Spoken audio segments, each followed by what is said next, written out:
Mga kapatid, ihanda na natin ang ating mga sarili para sa panambahan sa Panginoon.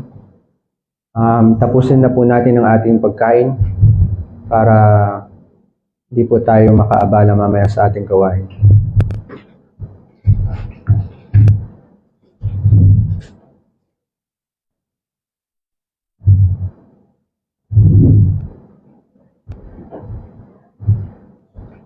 Sure. Manalangin tayo ng tahimik sa Panginoon.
Ang batong itinakwil ng mga nagtayo ay naging panulok na bato.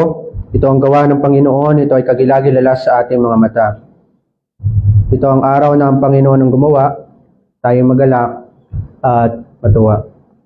Mga minamahal sa ating Panginoong Kristo, ang ating saklolo ay nasa pangalan ni Jehovah na siyang may lalang ng langit at ng lupa. Ang biyaya, kahabagan at kapayapaan ng Diyos Ama at ni Kristo Jesus na ating Panginoon kasama ng pagkilos ng Espiritu Santo ay sumainyo nawang lahat. Amen.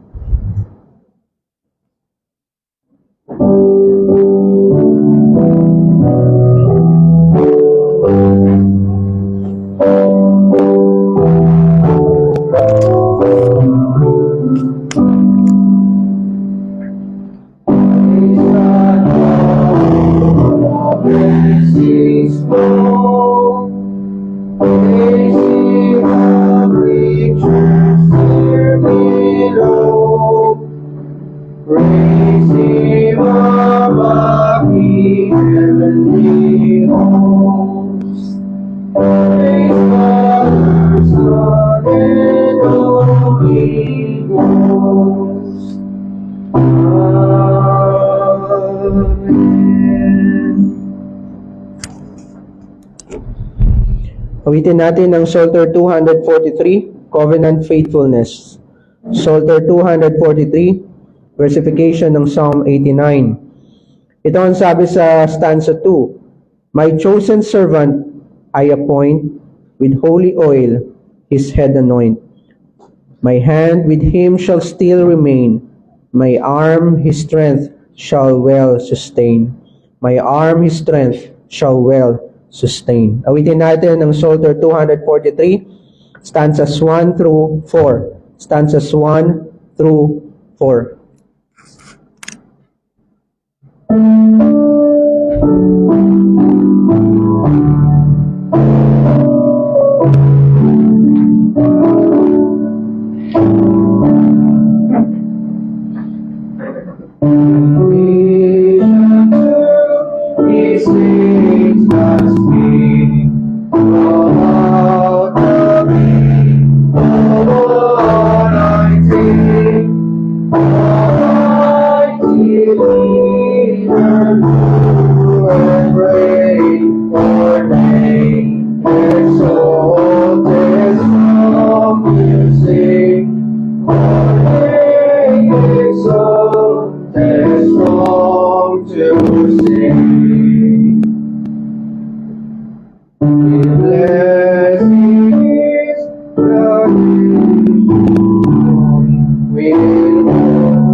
Atin ngayon bigkasin ang ating pananampalatayang Kristiyano, ang ating Catholic undoubted Christian faith. I believe in God the Father Almighty, maker of heaven and earth, and in Jesus Christ, His only begotten Son, our Lord, who was conceived by the Holy Spirit, born of the Virgin Mary, suffered under Pontius Pilate, was crucified, dead, and buried. He descended into hell. The third day he rose again from the dead. He ascended into heaven and seated at the right hand of God the Father Almighty. From thence he shall come to judge the living and the dead.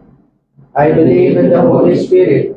I believe in Holy Catholic Church, the communion of saints, the forgiveness of sins, the resurrection of the body, and the life everlasting.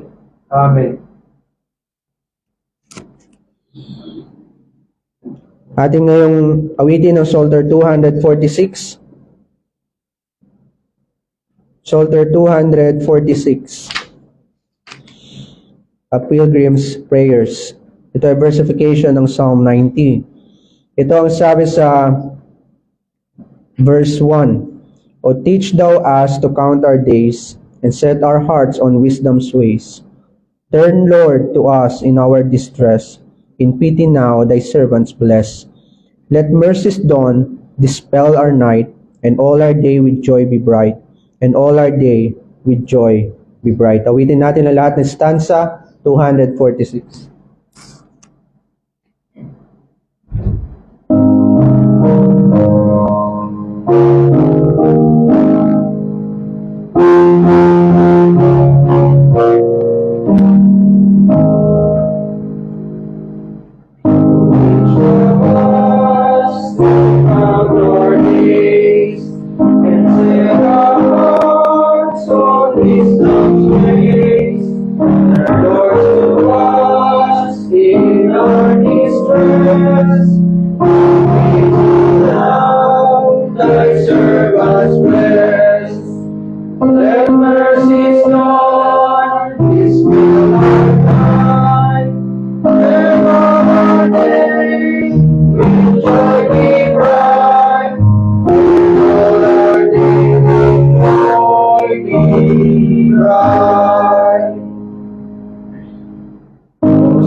Manalangin tayo sa Panginoon.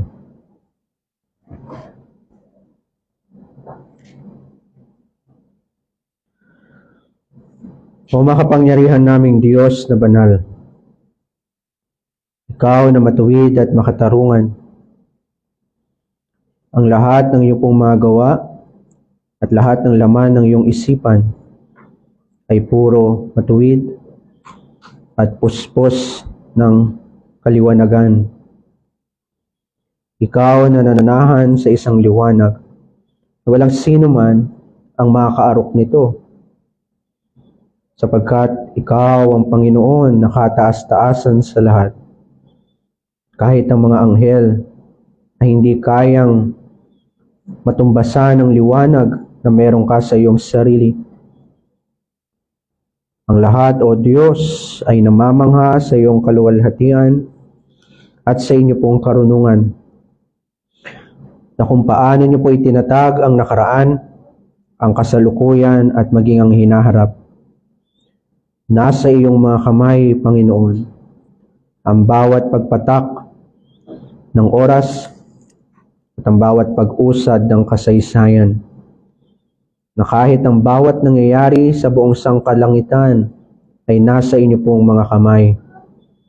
At isa itong nakakamanghang bagay sa amin, Panginoon, na pagkatapos mong lalangin ng langit at lupa, ay patuloy niyo pong ipinapahayag ang iyong sarili, na kahit ang mga bagay na ito na araw-araw naming nakikita, araw-araw naming nadadama, maging ang pag-ihip ng hangin, ang bukang liwayway, at maging ang paglubog ng araw, maging ang mga paggalaw ng lupa at ng bawat anyong tubig, patuloy kaming namamangha at isa itong malaking himala para sa amin. Na kung paano ang mga dambuhalang ito ay gumagalaw hindi sa sarili nilang kalooban, kundi dahil merong isang makapangyarihang Diyos na ayon sa kanyang pagkumpas, maging ang mga malalaki at dakilang bundok at mga burol, maging ang mga pinakamalalaking dagat ay sumusunod sa inyo pong pagkumpas. Walang bagay na nagkataon, bagamat iniisip namin na merong mga bagay na labas sa iyo pong kalooban, na para bang merong mga bagay na nagkataon lang.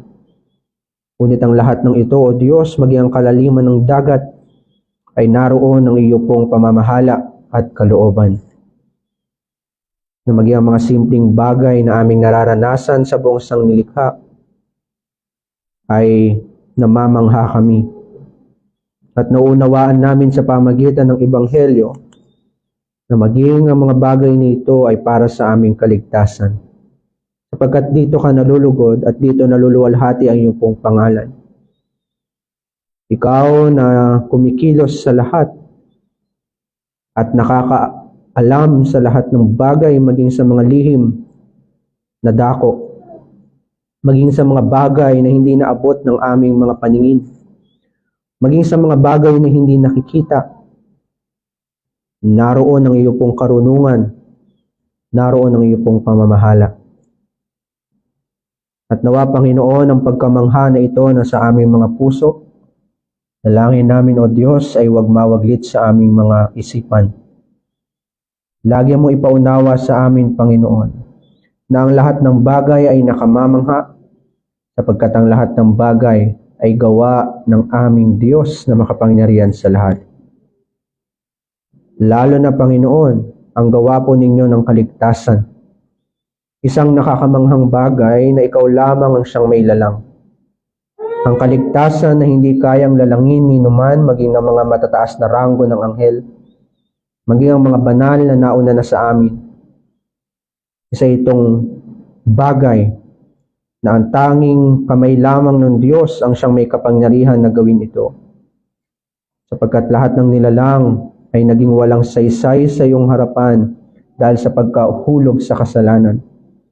Kami ay naging marumi at nawalan ng pakinabang sa iyong kaharian.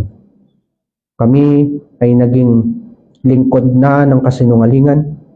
Ang aming mga sinasambit ay puro filosofiya ng sanlibutan. Kami na sumasamba na sa mga Diyos-Diyosan at sinasamba namin ang mga nakikitang mga kahoy at mga bato. Bagamat alam namin na ang Diyos ay hindi nakikita at isang espiritu. Kami na sumasamba sa mga bagay na kinikilala namin na Diyos ng aming mga sarili. Pinagtitiwalaan namin ang aming mga sarili bilang malakas at makapangyarihan na para bang ang bukas ay nasa aming mga kamay. Kami na inilalaan namin ang aming mga oras at panahon sa paglilingkod sa sanlibutan at sa kasalanan. Kami na ang aming bulok na kalikasan ay patuloy naming pinapakain at pinalulusog hanggang sa hindi na namin makita na kami ay nagkakasala na. Sapagkat nabubulagan na kami ng aming katabaan sa paggawa ng kasamaan. Kami na nagiging higante na sa paggawa ng kasalanan, na hindi na namin namamalayan ng aming sarili, na patuloy na naming dinadaya ito at nawawalan na kami ng pag-ibig sa iyo. Ganito ang aming kalikasan, Panginoon. Kung iiwan mo kami sa aming mga sarili, walang pag-asa para sa amin. Kung kami ay inyo pong iiwanan sa kamatayan at kahatulan, hindi ka magiging unfair kung gagawin mo ito. Sapagkat marapat lamang na iwanan mo kami dahil sa aming mga ginawa. Dilapastangan namin ang inyo pong kautusan at inalikuran namin ang inyo pong mga mabubuting kalooban. Humarap kami sa aming sarili at hinanap namin ang aming mga sarili. Hinanap namin ang aming sariling kalooban at marapat lamang, Panginoon, na ang aming tamuhin mula sa iyo ay kahatulan. Isang malaking biyaya at himala, Panginoon, na kahit papaano sa sanlibutan ito ay meron kang niligtas na iilan at nakilala ang aming Panginoong Jesucristo. Isang himala para sa amin na ikaw ay naging mapagbiyaya at mahabagin sa inyo pong iglesia. Bagamat ang nararapat sa amin ay walang hanggang kahatulan. Ama namin Diyos, patawarin mo kami sa aming mga pagkakasala. Huwag ginawa po kami dalhin sa tukso sapagkat kami ay mahina. At kung dadalhin mo kami sa tukso, Panginoon, ikaw ang maging kalakasan namin. Paunawa mo sa amin ang iyong pong karunungan at kalooban. At dalangin namin na ikaw ang bigay sa amin ng pinto, papalabas lagi ng tukso, na mapaglabanan namin ito hindi sa aming sariling kalakasan, kundi mapaglabanan namin ito ayon lamang sa katagumpayan na ginawa ng Panginoong Jesucristo para sa amin. Patawarin mo kami maging ang aming mga kabulukan, maging ang mga bagay na aming ginagawa na sa tingin namin ay tama, ngunit ito pala ay kasalanan sa inyo pong harapan. Puspusin niyo nawa po kami ng karunungan at ng kabanalan at ng katuwiran. At dalangin namin, O Diyos, na aming pagsasama-sama ngayong pangalawang service ay inyo pong kalugdan. Pagpalain niyo po ang bawat pamilya sa aming iglesia, ang mga tatay at nanay at mga anak, mga asawang lalaki at asawang babae, maging ang mga nagbubuntis ngayon o mga nagdadalang tao, maging ang mga aming mga kabataan na ngayon ay naghahanda sa kanilang mga kasal, o maging ang aming mga kapatid na ngayon ay nasa ilalim ng disiplina. Nawa, O Diyos, dalhin niyo sila sa pagsisisi at maunawaan nila ang kanilang mga pagkakasala. Upang sa gayon ay makasama muli namin sila kung niyo lamang pong loloobin. Pagpalain nawa ang aming gawain sa Laguna. Bigyan niyo po kami ng mga kalalakihan na maaaring maging office bearer doon sa Laguna. At bigyan niyo nawa po kami ng mga kaluluwa na maidadagdag pa sa aming fellowship. Upang sa takdang panahon, kung niyo lamang pong loloobin, ay maging iglesia ang aming fellowship doon sa Laguna. At gayon din, O Diyos, patatagin niyo ang aming iglesia dito sa Bulacan. Magkaloob din kayo sa amin ng mga kaluluwa at ng mga kalalakihan na maaaring maglingkod sa inyo pong ubasan at kaharian. At dalangin namin, O Diyos, na ang pangaral ng Ebanghelyo ay maging epektibo para sa kaligtasan ng inyo pong mga hinirang at para sa pagpapatigas ng puso ng mga itinakwil. Nawa, O Diyos, maging makapangyarihan ito ayon sa inyo pong sariling kalooban at gamitin niyo ito para sa katatagan ng aming pananampalataya. Ang maisambit lamang po sa amin ay ang aming Panginoon Jesucristo at wala ng iba. Ito lamang po aming panalangin sa tayong pangalan ni Jesus. Amen. Psalter 293. Psalter 293. Emancipation from spiritual slavery. Bilang ito ay in connection sa ating series sa Exodus 1, sa Book of Exodus. Ito ang sabi sa verse 2. To Jehovah then they cried in their trouble, and He saved. Through the prison open wide, where they lay to death and slave, bade the gloomy shadows flee, broke their bonds, and set them free. Ito ay versification ng Psalm 107. Awitin natin ang lahat ng stanza, Psalter 293.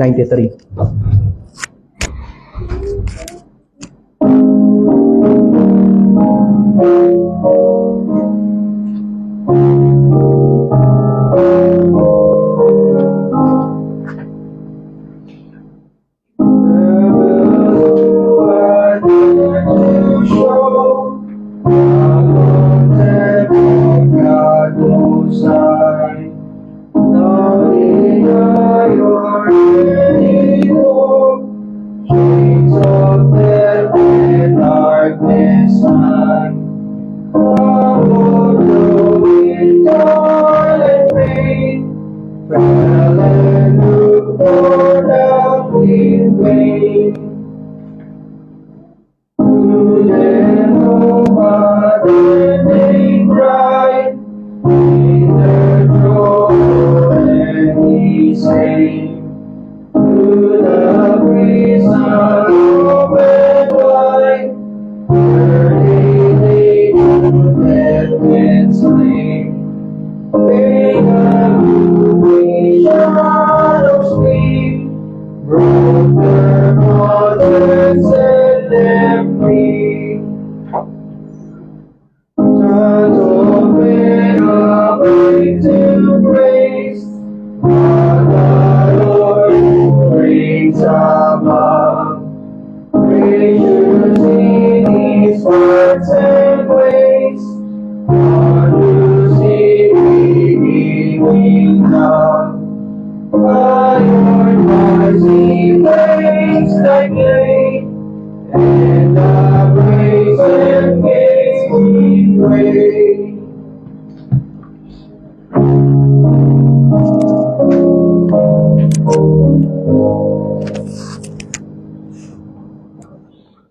Dumako tayo sa pagbabasa ng banal na kasulatan, Exodus chapter 1.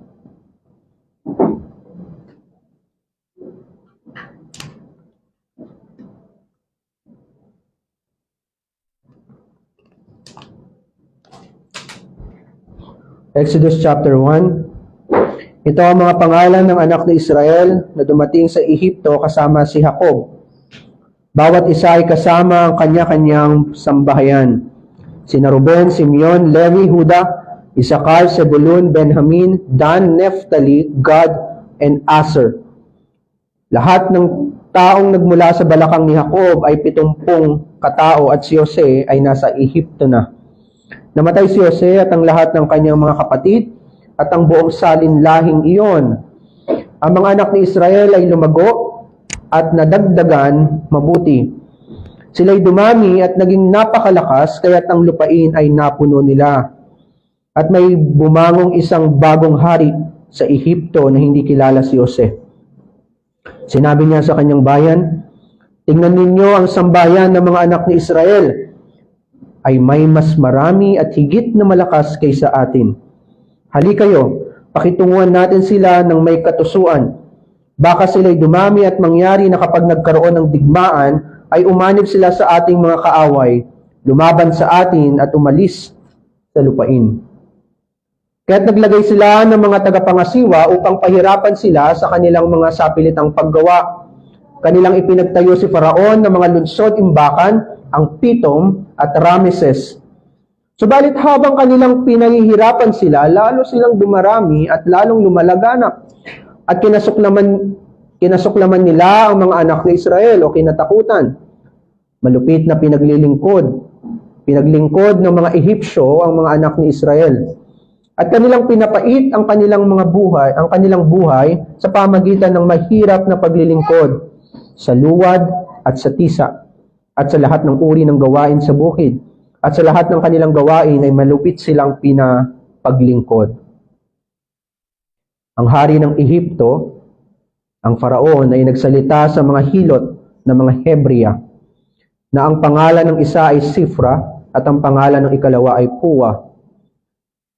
Kanyang sinabi, "Paghilot ninyo sa mga babaeng Hebrea at pagtingin ninyo sa kanila sa upuang panganganakan, kung lalaki ay papatayin ninyo, ngunit kung babae ay bubuhayin ito."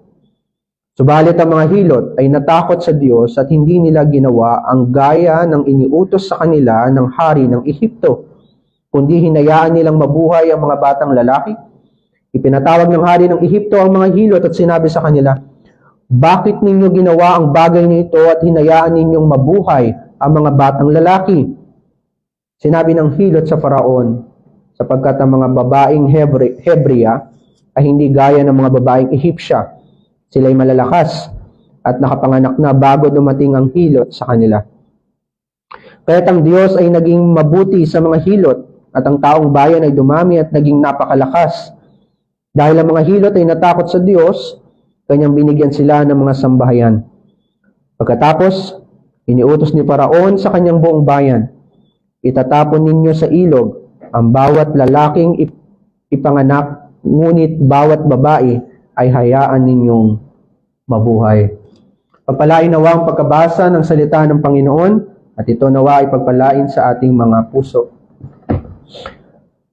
Mga minamahal sa ating Panginoong Kristo, simula nung pinapunta ng Panginoon o ni Jehovah, si Israel o si Jacob sa lupain ng Ehipto, particularly sa Goshen, sinabi ng Panginoon sa kanya ay hindi kita iiwan. At mga minamahal, hindi nga iniwan ng Panginoon ng Israel. Bagamat dumaan sila sa maraming kapagsubukan at dumaan sila sa matinding pagdurusa habang sila ay naroon sa Israel, huwag niyong isipin na sila ay minagaling ng Panginoon, na sila ay iwan pagkatapos silang dalhin ng Panginoon doon sa Ehipto. Siya ay lagi nilang kasama kahit pa sila ay nasa ilalim ng malupit na pamamahala ni Faraon o ng hari ng Ehipto.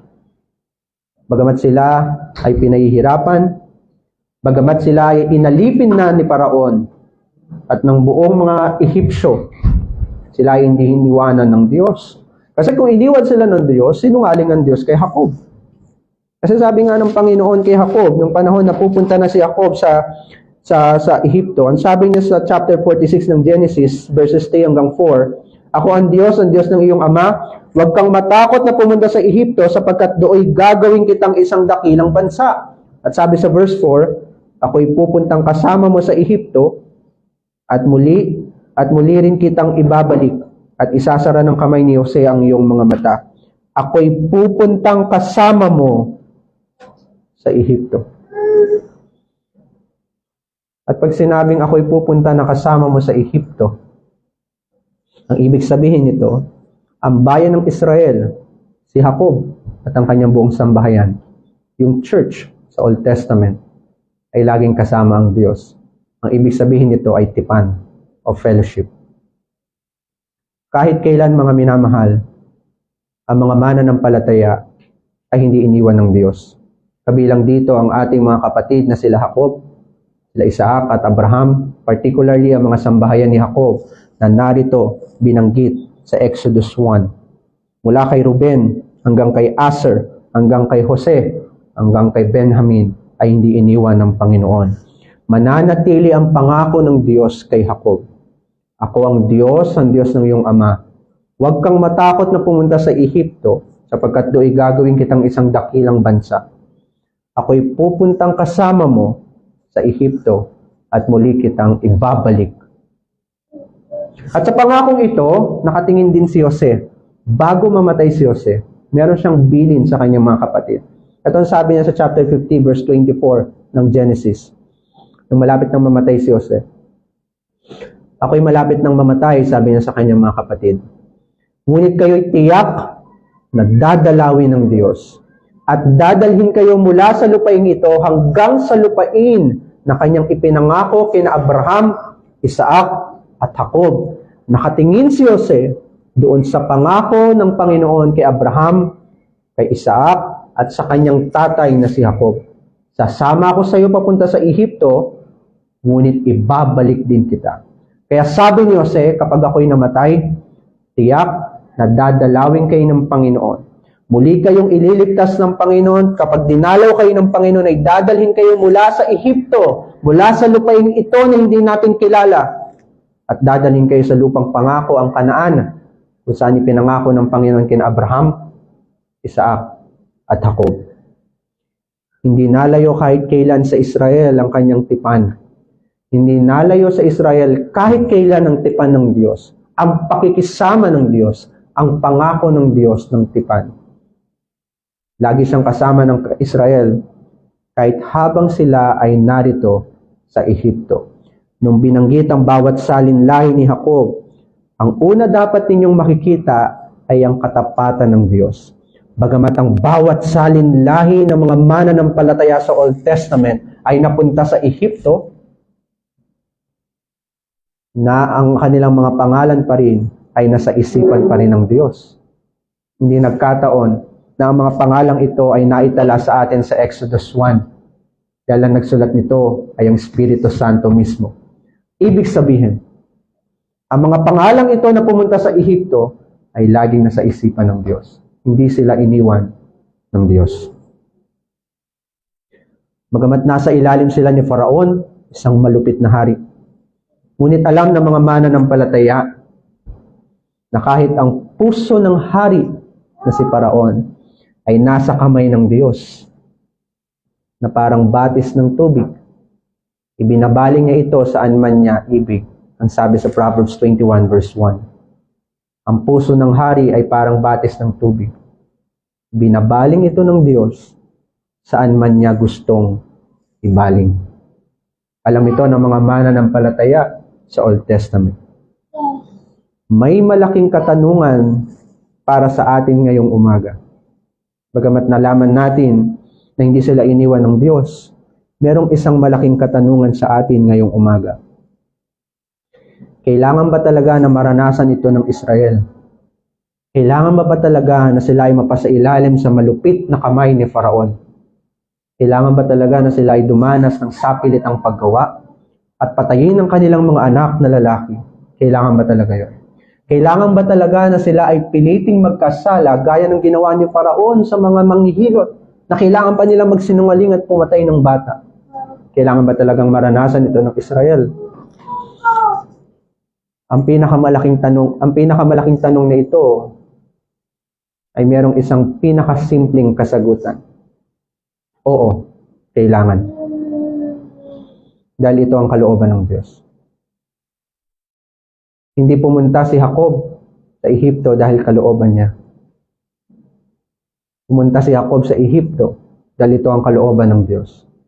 At alam din ito ni Jose. Ang sabi ni Jose, bagamat kayo ay naghadya ng masama sa akin, ngunit ito ay ginawang mabuti ng Panginoon upang maraming salin lahi ang maligtas sa pamamagitan nito. Alam ni Jose na ang nagdala sa kanya sa Ehipto, bagamat naghadya sa kanya ng masamang bagay ang kanyang mga kapatid, naunawaan ni Jose na ang kanyang pagpunta sa Ehipto ay kamay ng Diyos. Kailangan ba talaga na dumaan sila sa pagkaalipin at pagdurusa? Ang sagot, oo, dahil ito ang kalooban ng Diyos. Kalooban niyang luwalhatiin ang kanyang pangalan sa pamagitan ng mapait na pagkakaalipin. Alam niyo ang Panginoon, hindi siya natatakot na ang kanyang magawa ay idarang sa apoy. Hindi siya natatakot na gawin yun. Ang lahat ng kanyang gawa para sa kanyang iglesia, pwede niyang idarang yun sa apoy, sa pinakamatitinding apoy, at hindi siya natatakot na gawin yun. Dahil alam niya na maluluwalhati pa rin ang kanyang pangalan. At pag hinango niya ito sa apoy, makikita niya ang kaningningan ng kanyang kaluwalhatian na naluwalhati ang kanyang pangalan. Kaya isang kapanatagan sa atin na dinadarang tayo ng Panginoon sa mga matitinding kapagsubukan sa buhay, kagaya ng ginawa niya sa Israel. Dahil ito ang kalooban ng Panginoon.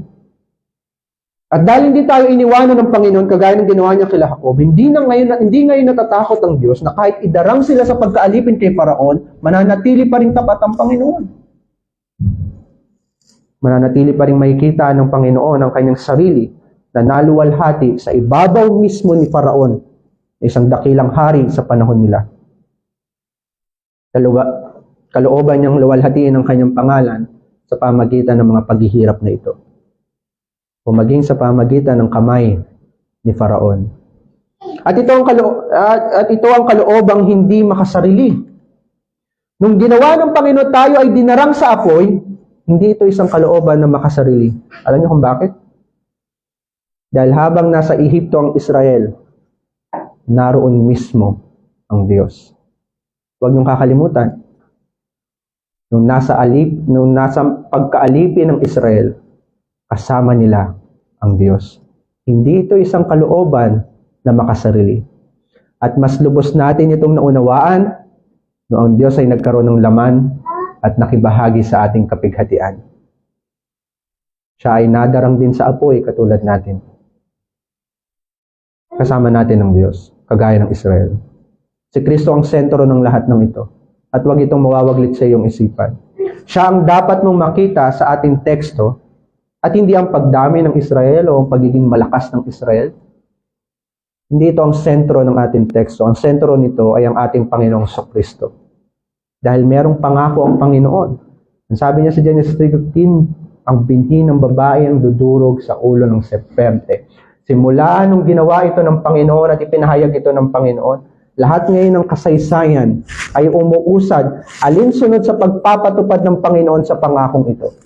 Hindi nawaglit sa isipan ng Panginoon na merong binhi ng babae na dudurog sa dudurog sa ulo ng serpente. Ibig sabihin, maging ang kanilang pagdarang sa apoy habang sila ay nasa pagkaalipin sa Ehipto, ang nasa isipan ng Panginoon ay ang ating Panginoong Kristo. Ang pagpapatupad o pagsasakatuparan ng tipan ng Diyos sa kanyang bayan. Ang dapat mong makita ngayon ay si Kristo sa paghihirap man o sa pagpapala niya sa kanyang bayan. Kasi ang dulo ng lahat ng ito, paghihirap man o pagpapala, ay ang kaligtasan ng kanyang bayan. Ang dulo lagi nito ay si Kristo, alang-alang sa kanyang iglesia. Ang tema natin sa umagang ito, ang simula ng paghihirap ng Israel sa Ehipto. Una, ang dahilan nito, yung reason. Pangalawa, yung character o yung karakter nito. And thirdly, ang pagpapala ng Diyos o yung blessing ng Diyos.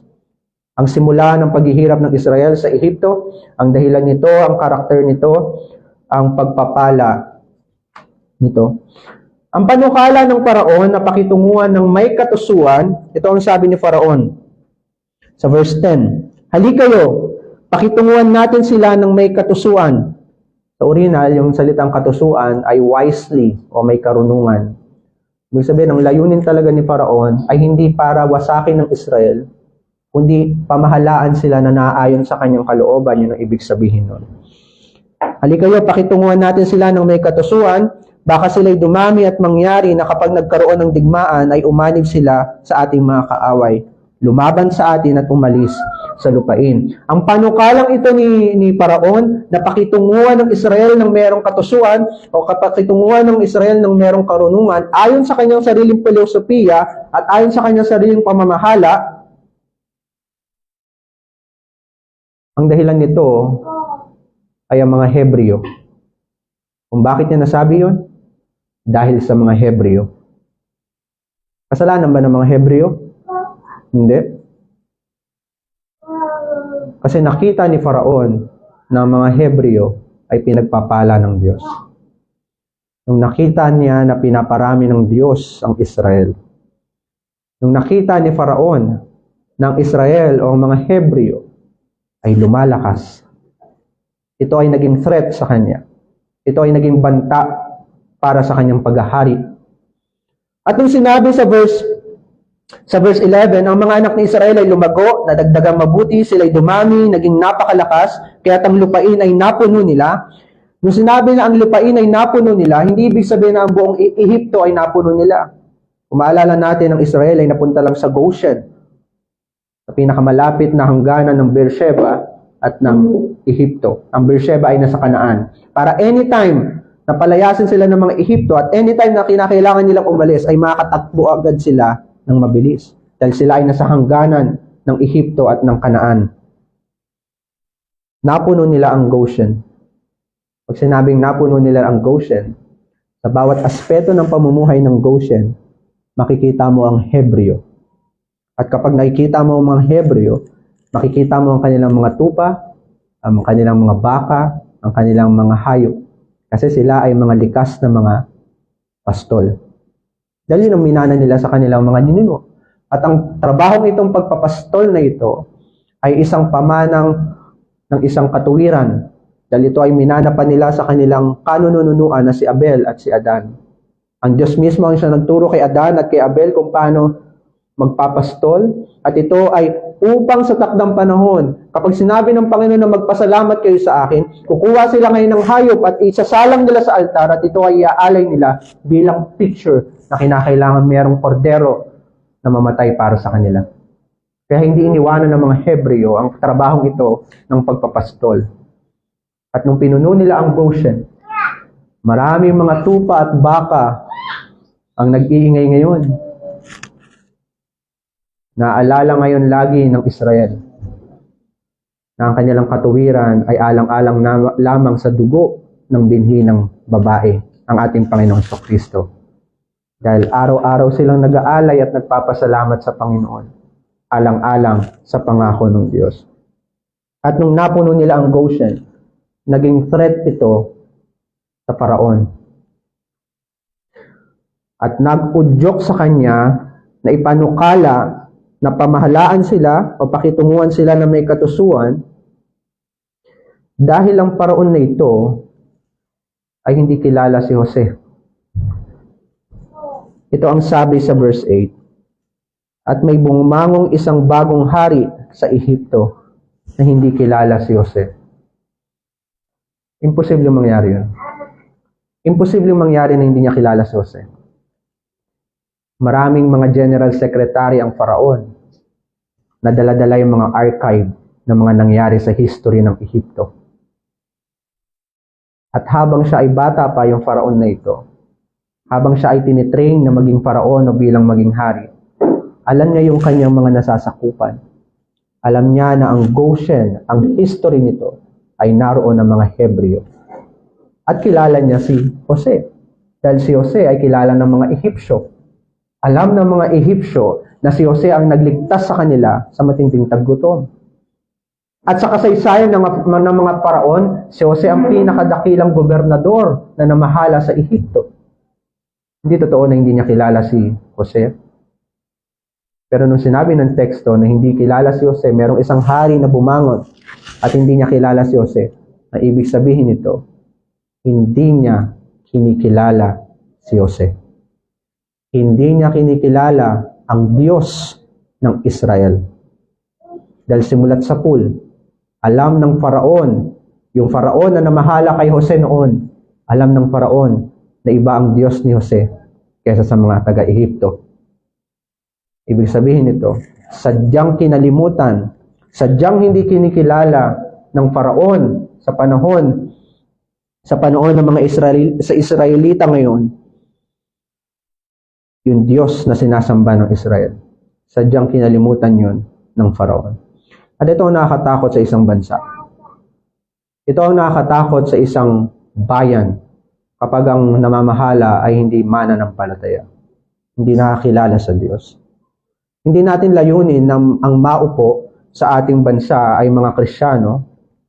Hindi natin pakay, hindi tayo naniniwala na dapat maupo sa gobyerno ay puro mananampalataya lang. Ang ibig sabihin lang natin, ito ang nakakatakot sa ating mundo dahil ang namamahala sa atin ay puro mga hindi nakakilala sa Diyos. Walang pinagkaiba ang Ehipto sa bansang Pilipinas. Walang pinagkaiba ang Ehipto sa bansang Amerika o sa iba pang panig ng sanlibutan kung saan naroon ang pamamahala ng tao. At lagi ang pamamahala ng tao hindi dahil sa siya ay kumikilala sa Diyos, kundi ang kanyang pamamahala ay sa pamagitan lamang ng kanyang sariling kalooban. Sa bawat kanyang pagkupas, sa kanyang kautusan ay nangyayari ang isang bagay. Ngunit essentially, ang mga namamahala sa sanlibutan ay puro hindi nakakakilala sa Diyos. Gaya na nangyari sa panahon ng mga Israelita. Merong isang faraon na sumibol at hindi nakikilala si Jose. Sadya niyang kinalimutan ang mga ginawa ni Jose ayon sa kalooban ng Diyos. Pero nag-udyok sa kanya. Ang nag-udyok sa kanya ay hindi niya nakikilala ang Diyos. Once na hindi ka kumikilala sa Diyos, ang kasunod nito ay puro kasamaan. Yun ang ginawa niya sa Israel. Kaya nung sinabi niya na pamahalaan natin o pakitunguhan natin ng Israel ng merong karunungan, o sa ating abab, ang sabi sa ating translation ay katusuan, ang ibig sabihin lang nun, bagamat sinasabi niya na pakikitungan natin sila ng may karunungan, ito ay naaayon lang sa kanyang kalooban.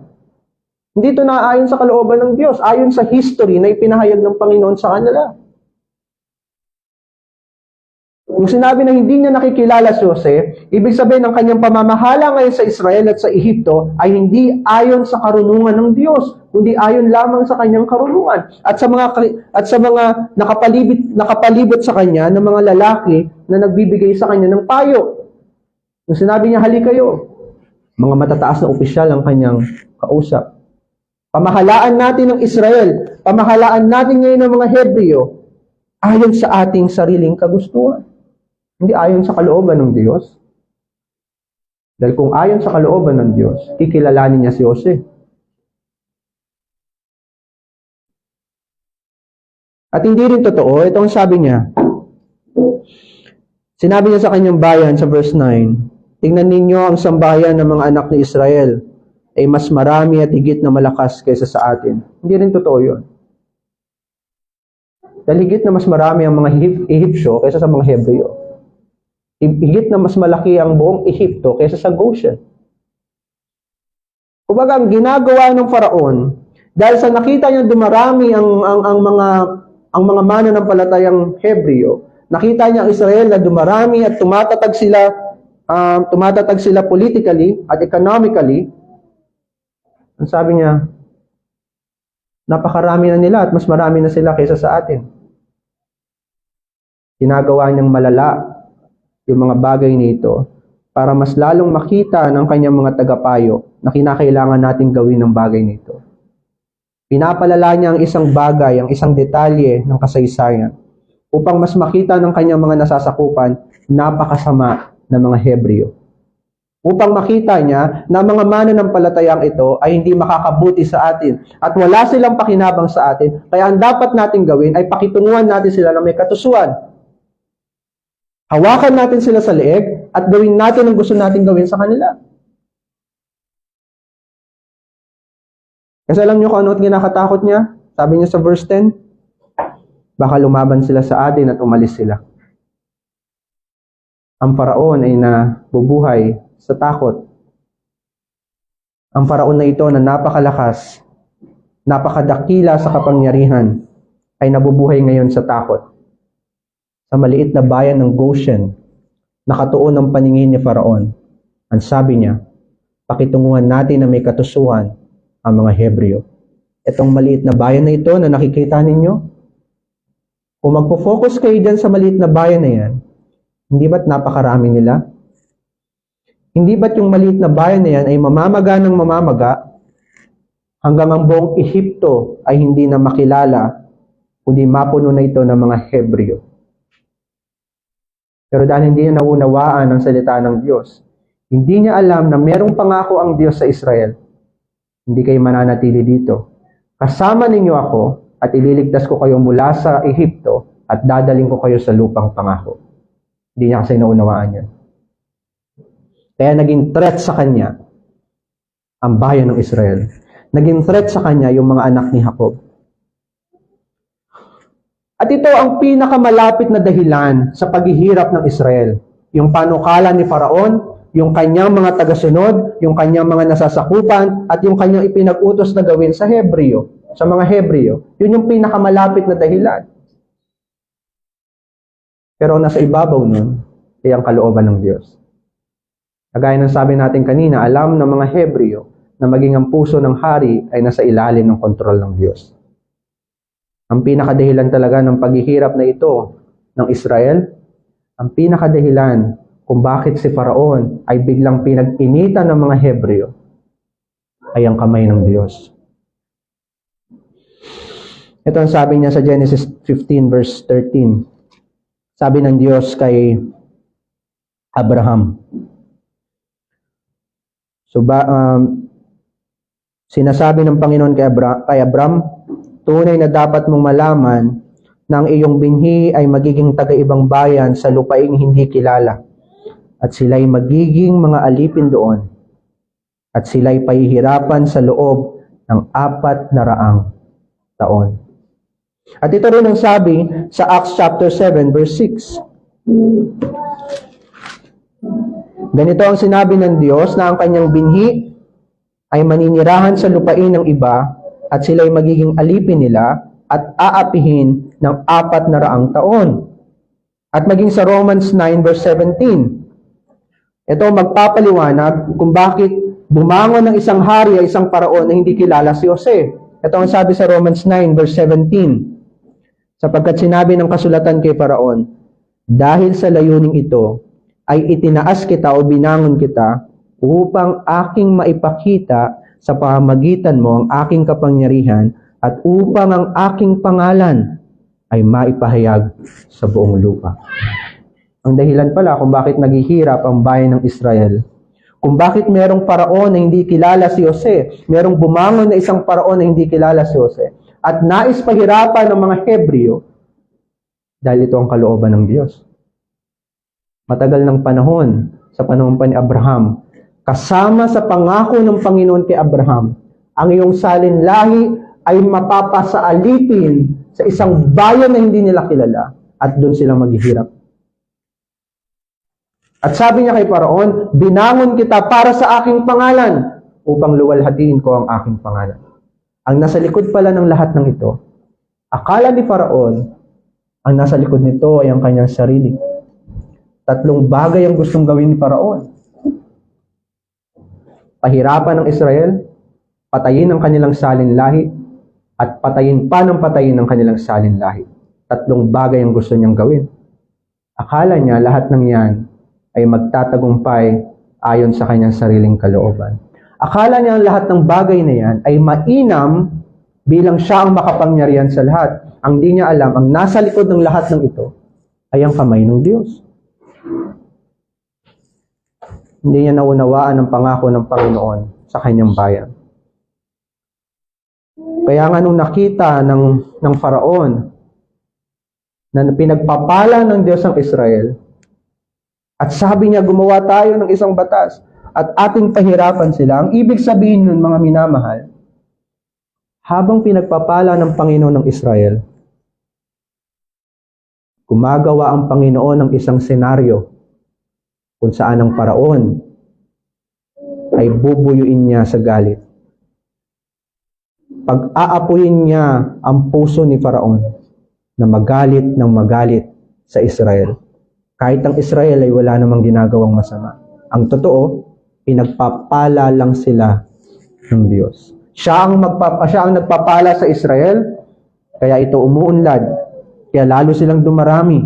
Ang salinlahing nila ay nagpapatuloy at lalo silang lumalakas dahil ito ang kalooban ng Diyos sa kanila. At alang-alang sa soberanong kalooban ng Diyos, merong isang Paraon na nung nakita niya ang pagpapala sa Israel, nagkaroon siya ng galit sa kanyang puso. At hindi lamang galit, kinatakutan nila ang bayan ng Israel. Ito ang sabi sa verse 12. Subalit habang kanilang pinahihirapan sila, lalo silang dumarami at lalong lumalaganap at kinasuklaman nila ang mga anak ni Israel. Sa orihinal, ang salitang kinasuklaman ay kinatakutan. Takot na takot ang mga Ehipsyo sa bayan ng Israel. Nung dati, nung sila ay pumunta sa Goshen, ang puot ng bayan ng Ehipto ay naroon sa Goshen. At ayaw na ayaw nila sa mga tagapag-alaga ng tupa. Ayaw na ayaw nila sa mga tagapag-alaga ng hayop. Naroon ang kanilang puot.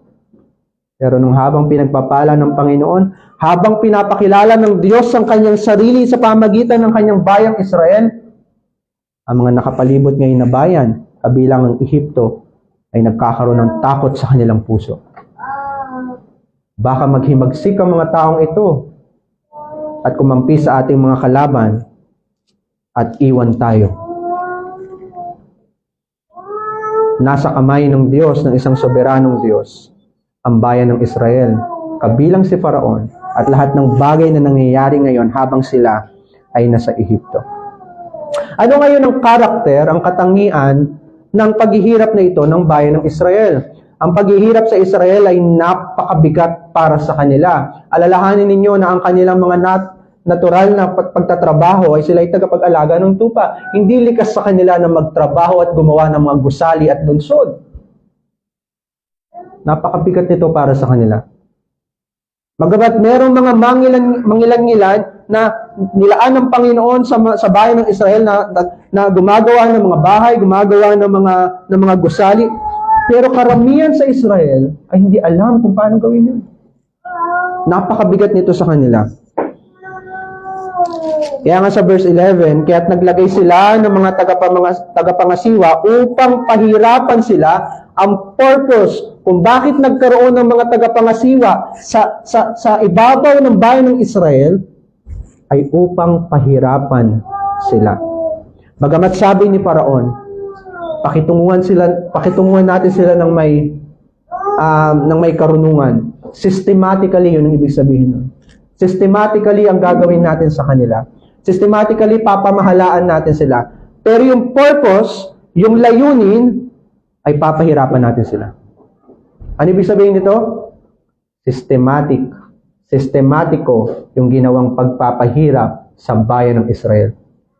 Ultimo yung mga leader ay itinalaga para lamang sa bayan ng Israel. At ang purpose ay papahirapan sila. Kaya't naglagay sila ng mga tagapamangasiwa upang pahirapan sila sa kanilang mga sapilitang gawa. Habang sila ay nag-aalaga ng tupa, habang sila ay kumakayod para sa kanilang mga pang-araw-araw na gawain, araw-araw na pangkain. Take note, hindi tinanggal yun ni Faraon. Nanatili silang mga tagapag-alaga ng tupa. Pero in addition to that, bilang karagdagan sa kanilang kabigatan araw-araw, magtatrabaho ngayon sila ng walang bayad. Habang nagtatrabaho sila para sa kanilang kakainin, magtatrabaho ngayon sila kay Faraon bilang mga alipin. Kaya napakabigat nito para sa mga Hebreo. Pagod na sila sa pag-aalaga ng mga tupa at ng kanilang mga kahayupan. Pero narito ngayon ang isa pang trabaho na hindi sila kikita, hindi sila babayaran, napakabigat nito sa kanila. At sabi ng ating teksto, papahirapan sila sa pamamagitan ng sapilitang paggawa. Ito ay labag sa kalooban ng mga Hebreo. Ngayon, ang sabi dito, kanilang ipinagtayo si Faraon ng mga lungsod. Gagawa ngayon ng mga Hebreo bilang mga alipin. Igagawa nila ng lungsod at mga imbakan si Faraon sa Pitom at Rameses. Ibig sabihin nito, mga imbakan ng pagkain at mga imbakan sa taon ng digmaan. Ang pinaghahandaan ni Faraon ay isang digmaan. Kasi nga, naging threat sa kanya ang mga Hebreo. Ang pinaghahandaan niya ay mga Hebreo. Kasi inaakala niya ang mga Hebreo rin ang siyang sasakalakay sa kanila. Ginagamit niya ang mga Hebreo laban sa kanilang mga sarili din. Habang pinapaunlad ni Faraon ang Ehipto, pinapahina niya ngayon ang bayan ng Israel. Habang banta para sa kanya ang mga Hebreo, pinapahina niya ngayon ang bayan ng Israel. Sa pilitang paggawa, mga bata man o matatanda, pinapahina niya ito at pinapagod niya ito ng husto para sa oras ng digmaan ay wala ng lakas na maigagawa o maibubuhos ang bayan ng Israel laban sa Faraon. At mismo ang mga Hebreo pa ang naggawa ng imbakan para mismo kay Faraon. Ngunit hindi nagtagumpay si Faraon dahil nga nandun ang Panginoon. Ang sabi ng sa verse 12, subalit habang kanilang pinahihirapan sila, lalo silang dumarami at lalong lumalaganap at kinasusuklaman nila ang mga anak ni Israel. Ito na yung unang bagay na nabigo si Faraon. Ang sabi niya, pahirapan natin ng mga Hebreo para hindi sila dumami at para hindi sila maging matatag o maging malakas na kumampi sa ating mga kalaban at iwan tayo. Ang sabi niya, ang sabi ng Panginoon,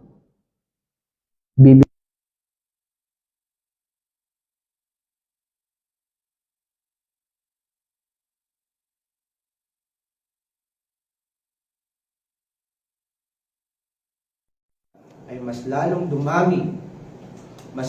dumami ang mga Hebreo. Mas lalo silang lumakas at mas lalo nilang kinatakutan ngayon ang mga anak ni Israel. Ano pang ginawa nila? At kanilang pinapait ang kanilang buhay sa pamamagitan ng mahirap na paglilingkod sa luwad at tisa at sa lahat ng uri ng gawain sa bukid. At sa lahat ng kanilang gawain ay malupit silang pinagpaglingkod. Bagamat sila ay nasa Goshen, at kung matatandaan natin, ang Goshen ang pinakamainam na lupa sa Ehipto. Bagamat yun ang pakay ni Faraon, na ang mga Hebreo ay mapunta sa Ehipto, sa pinakamagandang lugar sa Ehipto. Pero ngayon, lumabas na ang tunay na pakay ng mga Ehipsyo. Ang pakay nila ay papaitin ang buhay ng mga Hebreo. Ang layunin lagi ng sanlibutan laban sa iglesia ay papaitin ang ating buhay. Maraming mga ginagawa ang sanlibutan laban sa iglesia. At ang masakit pa dito, sarili nating kaibigan, sarili nating kamag-anak, sarili nating asawa at mga anak ay bahagi ng sanlibutan.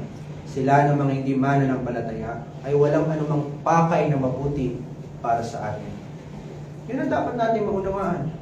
Na bagamat tayo ay narito sa sanlibutan, ang sanlibutan ay hindi kakampi ng iglesia. Ang sanlibutan ay laging kaaway ng iglesia at naglagay ang Panginoon ng malaking pagkakaiba sa iglesia at sa sanlibutan. Na bagamat ang mga Hebreo ay nasa Goshen at nasasakupan ng Ehipto, ngunit sila ay hiwalay sa Ehipto. At ngayon, nilalagay ngayon ng Panginoon, mas lalong ipinapaunawa ng Panginoon sa Israel na napakalaki talaga ng pagkakaiba ng Israel sa Ehipto. Dahil ang pagpapala ng Diyos ay naroon lamang sa mga Hebreo at hindi sa lahat ng mga taga-Ehipto. Bagamat sila ay nasa Ehipto, hindi pinagpapala ng Panginoon ng buong Ehipto. Bagamat pinapapait ng mga Ehipsyo ang buhay ng mga Hebreo, mananatiling naroon pa rin ang kamay ng Panginoon. Pinapakita ng Panginoon na ang sanlibutan, ang Ehipto, ang mga ibang bayan na hindi nananampalataya sa Diyos ay walang anumang mabuting layunin para sa bayan ng Diyos, para sa iglesia ng Panginoong Kristo. Lagi silang laban sa atin. Ang sanlibutan ay laging laban sa atin. Yun lagi ang katotohanan na dapat natin tandaan bilang mga Kristiyano. At hindi lamang pinahirapan ng Faraon ang mga Hebreo. Meron pang isang bagay na ginawa ng Faraon para mas lalo pang pabigatin ang paghihirap ng Israel. Kasama din sa naging paghihirap ng mga Hebreo ay ang sapilitang pagpapatupad ng kasalanan. Yung sapilitang pagbibigay ng bagay na labas o labag sa budhi ng mga mananampalataya. Ito ang ginawa niya sa mga manghihilot ng mga Hebrea. Ang hari ng Ehipto ay nagsalita sa mga hilot ng mga Hebrea. Ibig sabihin, ang mga manghihilot na ito ay bahagi ng Israel. Na ang pangalan ng isa ay Sifra at ang pangalan ng ikalawa ay Puwa. Ibig sabihin, si Sifra at si Puwa ay puro mga leader o pangunahing mga manghihilot sa bayan ng Israel. Kayang sinabi, paghilot ninyo sa mga babaeng Hebrea at pagtingin ninyo sa kanila sa upuang panganganakan, kung lalaki ay papatayin ninyo, ngunit kung babae ay mabubuhay ito. Ang ginagawa ngayon ni Faraon, dahil hindi siya nagtagumpay sa una niyang plano, papatayin niya ngayon ang lahi ng Israel.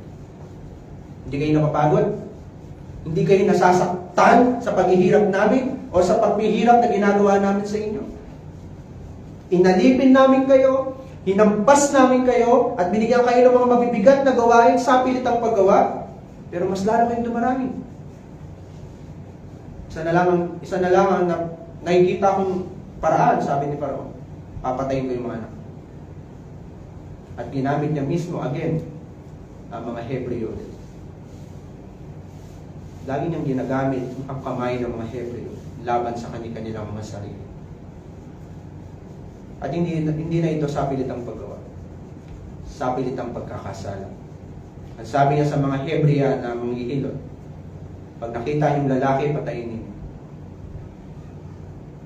Magsisinungaling ngayon sila. Sasabihin nila sa babae na nanganak, patay ang iyong anak. Pero totoo, pinatay nila. Napakasakit nito para sa mga Hebrea o sa mga babaeng Hebreo. Habang sila ay nasa pagkaalipin, mapipilitan ngayon silang magkasala. At minsan, dinadala tayo ng sanlibutan sa ganung pagkakataon. Dinadala tayo ng sanlibutan sa bagay na pamimiliin tayo sa buhay at kamatayan. Pamimiliin tayo sa pagsunod sa Diyos o pagsunod sa kagustuhan ng sanlibutan. Nabibigyan tayo ng mga pagpipilian na wala tayong choice. Na bagaman mas maganda piliin ang kautusan ng Panginoon. Pero bibigyan tayo ng mga bagay na mahirap nating matanggihan. Dahil bakit? Minsan hawak nila tayo sa liig. Na hindi kalooban ng Diyos na nagtatrabaho ka ng linggo. Pero narayan yung mga employer na nire-require ka na magtrabaho ng linggo. Bagamat napakabait ng manager mo o napakabait ng employer mo. Pero once sa sinabi nila magtrabaho ka ng linggo, minsan wala tayong magawa. At ayon sa pananampalatayang binigay sa atin ng Panginoon, mas pipiliin natin na sumunod sa Diyos kaysa sumunod sa sanlibutan. Sa pilitang pagpapatupad ng kasalanan, isang bagay na hindi sinunod ng mga manghihirap. Ito yung malaking bagay na binigay na malaking kaibahan ng Diyos sa bayan ng Israel. Hindi lamang pinagpapala ng Diyos ang bayan ng Israel sa pamamagitan ng pamamaga ng kanilang populasyon at mas lalo silang pinagtitibay ng Diyos kahit sa kanilang paghihirap. Alam niyo ba ang isang pagpapala ng Diyos sa bayan ng Israel? Isang matatag na pananampalataya. Nung pinapili sila ni Faraon, buhay o kamatayan, pinili ng mga Hebrea ang buhay. Patayin ninyo, sabi ng mga Hebrea, hindi namin papatayin. At alam ninyo ang dahilan kung ba't nila pinatay? Ang sabi sa verse 17, subalit ang mga hilot ay natakot sa Diyos. Ibig sabihin ng natakot sa Diyos, ang mga Hebreang ito ay puro mga mananampalataya. Sila ay merong banal na pagkatakot sa Diyos. Na kahit malaki ang kanilang sasakurin sa Faraon, mas pinili nila ang kalooban ng Diyos. Kahit alam nila na itatakwil sila ng Ehipto at papatayin sila ng Faraon, mas pinili nila ang kautusan ng Panginoon. Nakatingin kasi ang mga Hebrea na ito sa binhi ng babae. Nangako ang Panginoon na ang binhi ng babae ay ipapanganak. Kung papatayin namin ang malalaking ito, paano maipapanganak ang Panginoong Kristo? Paano na ang pangako ng Panginoon sa amin? Ang mga babae nito ay may takot sa Diyos. At lagi na sa isipan nila, ang pangako ng Panginoon, ang binhi ng babae ay ipapanganak upang durugin ang ulo ng serpente. Isang pangako na hindi inawanan ng Panginoon at kailanman hindi tatalikuran ng mga mananampalataya. Ang gusto ng sanlibutan, patayin ninyo ang inyong mga anak. Pigilin ninyo ang inyong pagbubuntis. Pero sabi ng Panginoon, kasama ninyo ako. Kahit pa taon-taon kang magbuntis, kasama ninyo ako. Alang-alang sa aking pangako. Pinapili sila sa pagitan ng buhay at kamatayan. At dahil ang Diyos ay kasama ng mga manghihirap, pinili nila ang buhay. Ito ay gawa ng Diyos sa kanila. Naunawaan nila ang tipan ng Diyos sa kanila. Nakatingin sila kay Kristo bilang pangako ng tipan. Ang Diyos ang soberano at hindi si Faraon. Dapat natin maunawaan. Siya ang kinikilala ng mga mananampalatayang Hebreo. Pag sinabi natin mga mananampalatayang Hebreo, hindi lahat ng Israel ay Israel. Hindi lahat ng kabilang sa bayan ng Israel na pumunta sa Ehipto ay bayan ng Israel.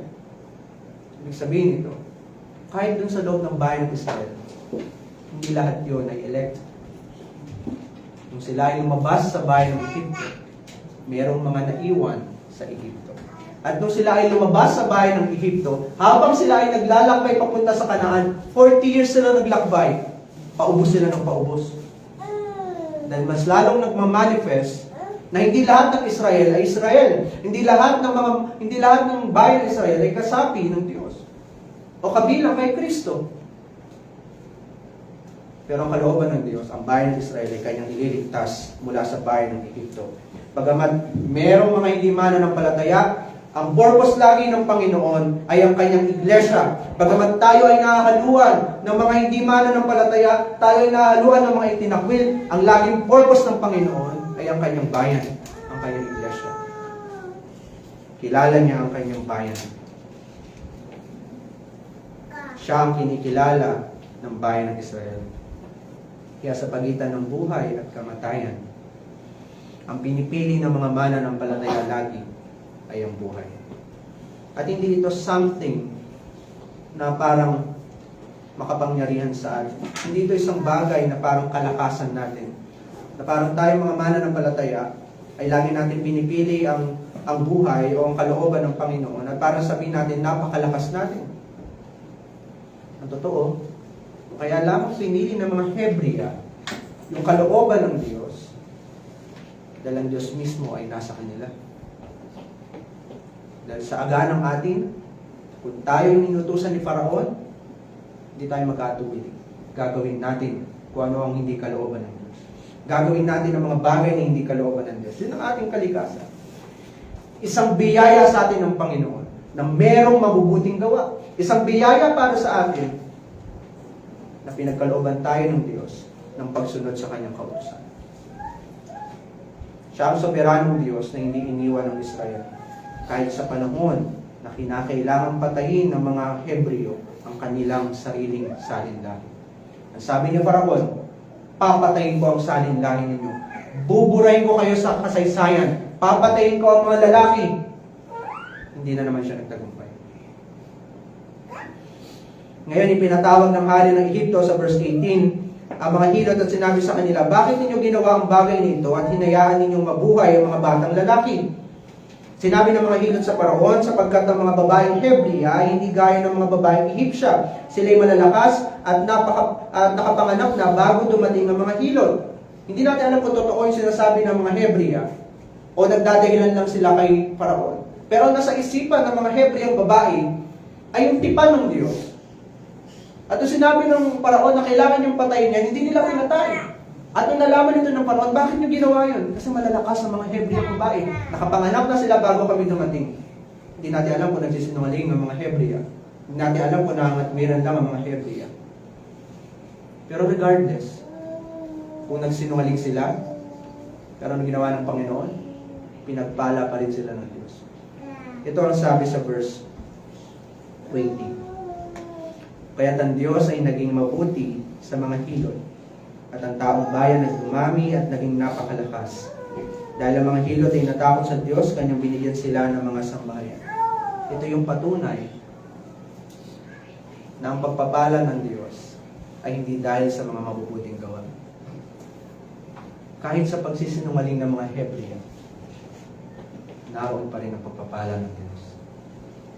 Bagamat hindi sinasabi sa iyo ng Diyos na magsinungaling ka, at tinutukoy lang ng Diyos dito, ang aking pagpapala ay hindi nakakondisyon sa kung gagawa ka ng mabuti o kung gagawa ka ng masama.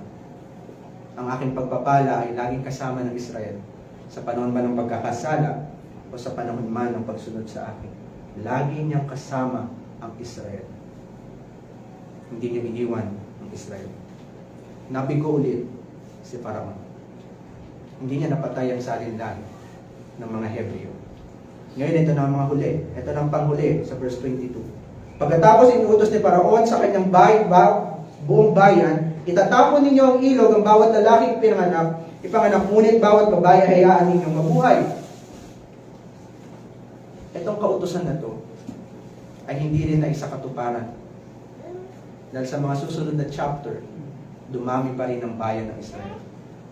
Ibig sabihin, maging ang mga Ehipsyo ay natakot sa kautusan ni Faraon. Napapatay sila ng bata ng mga Hebreo. Alang-alang lamang para mapatay nila sa kasaysayan ang mga Hebreo. 3 beses binigo ng Panginoon si Faraon. 3 beses naghaka ng masama si Faraon laban sa mga Hebreo. At dahil kasama ng Diyos ang mga Hebreo, nabigo si Faraon. Sa panukala ni Faraon, napatunayang hindi niya mababago ang kalooban ng Diyos na pagpalain si Israel at dalawin ng Israel. Tapat ang Diyos. Bagamat nagdurusa ang Israel, Lahat ng ito ay matatapos din. Naririnig na Israel ang propesiya ni Jose. Kayo'y tiyak na dadalawin ng Diyos at dadalhin kayo mula sa lupain ito hanggang sa lupain na kanyang pinangako kina Abraham, Isaac at ako. Lagi itong ipinapaalala sa kanila bilang mga Hebreo. At doon lagi nakatingin ang Israel. Kaya hindi kawalan sa kanila kung aalis sila ng Ehipto. Pero anong purpose ni Faraon? Sabi niya sa verse 10, at umalis sila sa lupain. Ayaw ni Faraon na umalis ang mga Hebreo. Ang gusto niya ay kunin lamang ang Israel para sa kanya. Pero sabi ng Diyos, hindi. Ang Israel ay para sa akin. Sa mga susunod na kapitulo, kabanata, ipapanganak ngayon ang manunubos ng Israel, si Moses. Ito ang patunay na ililigtas ng Diyos ang Israel. Bagamat buburahin ni Faraon ang mga anak na lalaki, pero merong isang hindi nadamay, si Moses. Si Moses ay picture ni Christ. Bagamat ang buong sambahayan ng mga mananampalataya ay nawasak ng kasalanan at namatay dahil sa pagkakasala, merong isang hindi nabahiran ng kasalanan. Ang Panginoong Kristo, ang dakilang manunubos na picture at naging picture si Moses na manunubos ng Israel. Kaya sa lahat ng kasaysayang ito ng Israel ay naroon ang pangako ng Panginoon. Totoo nga na hindi niya iniwanan ng Israel, sapagkat ang pangalan ng Diyos na ito ay Emmanuel. Amen. Ama naming Diyos, salamat po sa inyo pong pangako sa amin, inyo pong pinangaral sa amin. Pagpalain nawa po kami sa umagang ito at pauwiin kami sa pamagitan ng inyong biyaya, karunungan at kabanalan. Nawa o Diyos, huwag ipagkait si Kristo sa amin at lagi pagkaloob sa amin si Kristo alang-alang sa inyong pong pangako. Sa tanging pangalan ni Jesus. Amen. Magkaloob po tayo para sa ating benevolence at evangelism fund. Benevolence and evangelism fund.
Psalter 292, versification ng Psalm 107, Redeeming Love. Ang awitin natin ay stanzas 1 and 2. Stanzas 1 and 2 ng Psalter 292.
From the south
tanggapin ninyo ang basbas ng Panginoon. Pagpalain ka nawa ni Yehova at ingatan ka. Paliwanagin nawa ni Yehova ang kanyang mukha sa iyo at mahabag sa iyo. Ilingap nawa ni Yehova ang kanyang mukha sa iyo at bigyan ka ng kapayapaan. Amen.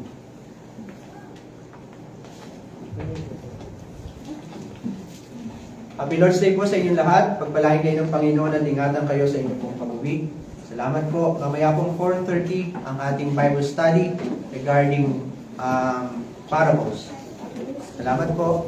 Blessings.